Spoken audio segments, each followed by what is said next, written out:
Social media can be an absolute delight for any armchair traveler. Take National Geographic Travel, for example. A quick scroll through some of its breathtaking Instagram photos may have you reaching for your passport at this very moment. Well, today we're looking at what our next guest is calling the Instagram effect, how social media can not only inspire, but how it can actually help you plan a trip. So travel expert Claire Newell is here with some of those tips. This is going to be one of those wanderlust moments where we go, oh, right, in the middle of snowstorms in winter, we need to travel. So we're going to get into this. It doesn't have to be necessarily a professional account that we're talking, like National Geographic Travel obviously is amazing. But so we pulled a few images from your actual account just to show exactly what this looks like. So I want you to explain how we can use your account as a way to plan an actual trip instead of just fawn over somebody else's photos. Okay, well, so this is in the middle of the Mekong. When I was in Cambodia and Vietnam recently, the thing about your social media accounts is that if people are going to actually look at it, they may actually want to go to the places, so you need to write where you are. And if it's at a particular restaurant, hashtag the actual restaurant and let them know which shop or which city or which hotel, because people may look at it and end up wanting to actually go there. And I mean, obviously, National Geographic Traveler is perfect for that. They know how to hashtag. But even if you're going and you're looking at your friend's account, it kind of makes you a little bit upset when you don't actually know where they are. Like, they're not hashtagging. Why are you putting that picture up and inspiring me to go there, but I have no idea where you're going? They're holding out on you. Yes, they are holding out on you. But so while social media at this stage of the game is really good for inspiring, I don't think it's as good for planning. And I mean, Snapchat disappears on you. And so it's great for the people who do hashtag and that type of thing, but you're ending up having to phone or email your friend to find out where exactly they stayed and what they loved about the place that they went to. So there's still the travel websites and apps that are good for the planning. And there's great flight ones and there's great hotel ones. And the technology as far as when you're away is so good these days.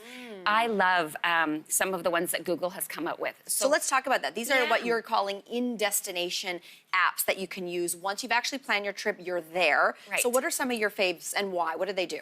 Well, I like Google Translate because of the fact, and I also like Google Maps because you can use them offline now. So you can. And that's, a lot of people don't realize that. Okay, so how does that work if you turn your data off, for example? Well, you have to actually do a little bit of homework first. So if you're going to use Google Maps, you need to go in and pin the location before, so it's dropping a little pin.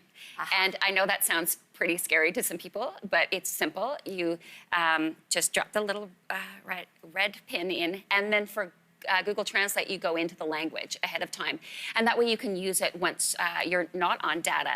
And it's so handy, especially Google Translate. It has a technology called Word Lens, and you can take the phone with the camera and roll it over top of a menu or a traffic sign, and it will actually translate it for you. Is this for real, what we're looking at right now? It's so ridiculous. It's Get out of town. It's so easy to travel to places where you don't know the language. Yeah, Get out of town. So when you're looking at the sign going, which one is the men's bathroom? Which one is the ladies? Which one is the unisex? Which one is the family? Yeah, it's really handy. What is hello handy. and what is goodbye? This is brilliant. Yeah, it really is. And there's a couple of things, I think, especially if you're traveling with your family, but really anybody should be doing this, no matter where you're going. There's some apps or some technology for your health.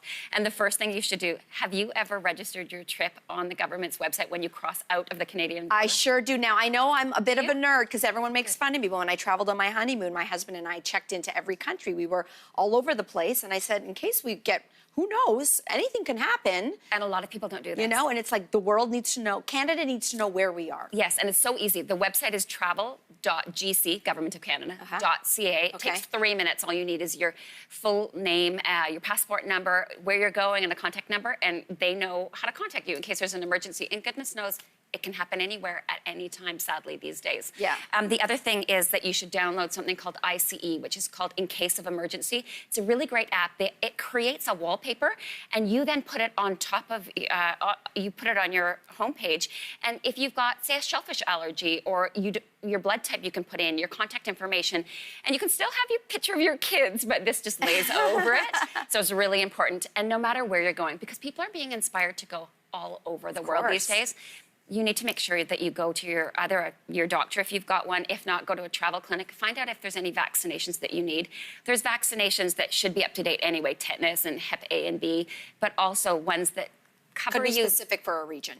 Yeah, and I think that a lot of people don't realize that there's some that just for tummy trouble issues. Traveler's diarrhea is pretty popular in many, many countries, and you can take something like Dukoral, and it covers you for the most common form of E. coli, which is E-tech, causes all those tummy trouble problems.